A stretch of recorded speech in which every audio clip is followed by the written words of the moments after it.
Joe Biden says a big commitment that he has to the allies is to try to normalize relations. And of course, that would include Canada. But in the face of all of this opposition from Canadian officials, where did Joe Biden go yesterday but to Detroit, to a car plant where he hopped in an electric Hummer, took a ride, and then when he was speaking, he mentioned the Buy America component of this credit specifically, certainly seeming like he is not backing down. Truly dramatic. We saw a sobbing defendant and a furious judge. Rittenhouse took the stand and broke down while he told court he did nothing wrong, saying he felt his life was in danger. In a lengthy cross-examination, the prosecutor repeatedly questioned Rittenhouse's motives, all of it leading to another dramatic flare-up, this time involving the judge, who became enraged with the prosecutor, giving him a verbal lashing over his line of questioning. The plan is to have the DART spacecraft ram into Dimorphos and cause a method of deflection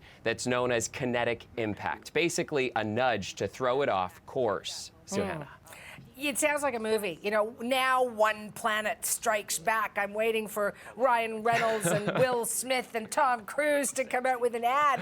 But when exactly is DART expected to make, impact with this asteroid system? I don't know, Suhanna. Let's dream bigger. How about you and I are in this movie? I think that would be a lot of fun.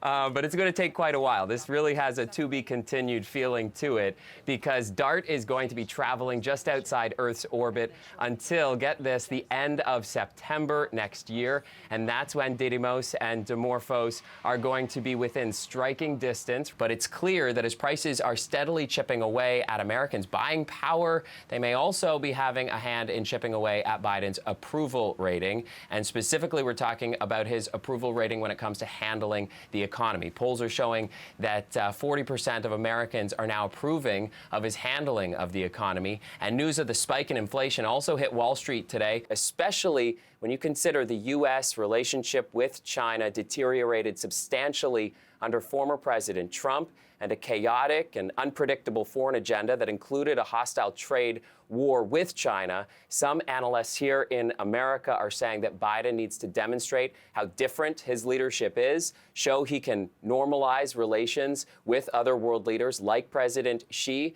and that might help him here on home turf, Heather. It was not mine to keep. The couple is suing their LA fertility doctor, clinic, and lab. The other family wants to remain anonymous, but reportedly plans to sue as well. While cases like this have happened in the U.S. before, they are exceedingly rare. But accidents happen, mistakes happen. Fertility lawyer Sherry Leviton says the miraculous thing here is both women successfully gave birth and agreed to switch the babies. I understand that there are 100 different horrible outcomes, and this was the least horrible of all those outcomes. The Cardinalis say their pain is eclipsed by that of their older daughter. As this ordeal has taken away everything that feels safe and has shaken her trust in us as parents. Who can't possibly understand why she lost the little sister she'd grown to love. Chris Glover, CBC News, Washington. Today, Russia's foreign affairs minister confirmed the strike but dismissed safety concerns as overblown. Russia, China, and the U.S. have done these tests in space before, but this was Russia's first to hit a target, leading to worries this strike could fuel an escalation of space hostility. I think that the U.S. establishment has been rather too complacent about the idea that, yes, there's going to be war in space and that's what we're going to do. I think there's still hope to avoid that. He is fearful of what response the U.S. State Department determines is reasonable and says when it comes to space, all governments should focus on negotiation, not retaliation. CBC's Chris Glover is standing by live in Washington. He is all over this mission. So help me to understand why NASA wants to actually crash a spaceship into a space rock, Chris. I'm all over this mission, and I'm excited to be here, Suhanna. NASA is dubbing this as the first test mission to defend planet Earth. And on board that rocket that blasted off overnight was what's known as a double asteroid redirection test, or DART for short. NASA's promotional video for this feels more like a Hollywood movie trailer, and Suhanna, I think you are going to love it. Take a look.